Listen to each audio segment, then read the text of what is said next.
महाराष्ट्र में मुंबई गोवा पिछले 10 सालों से भी ज्यादा चांद पर जितना खर्चा नहीं उससे ज्यादा खर्चा रास्ते को हो गया है।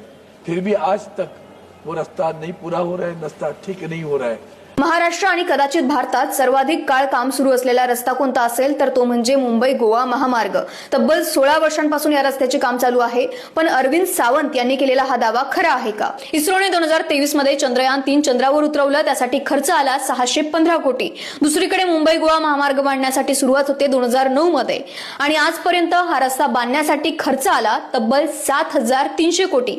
काही अहवाल तर सांगतात हा रस्ता बांधण्यासाठी 15000 कोटी रुपयांचा खर्च करण्यात आला, तरीही आजपर्यंत अपूर्णच। म्हणजे एक रस्ता चंद्रयान मोहिमेच्या 20 ते 25 पट महाग, म्हणजे दावा खरा आहे। यावर उत्तर देताना गडकरींनी भूसंपादनासाठी अडचणी आल्या, कॉन्ट्रॅक्टर्स बदलण्यात आले अशी कारणे देत पुन्हा एक डेडलाईन दिली। म्हणजे 2014 ची डेडलाईन 2016, 2021, 2023, 24, 25 आणि आता 26 करण्यात आली। म्हणजे या 16 वर्षात सरकार बदलले, दुबईपेक्षा चांगले रस्ते दिल्याचे दावे केले गेले, पण प्रत्यक्षात चंद्रयानच्या 10 पट खर्चात लोकांना चंद्रावरचेच रस्ते मिळाले।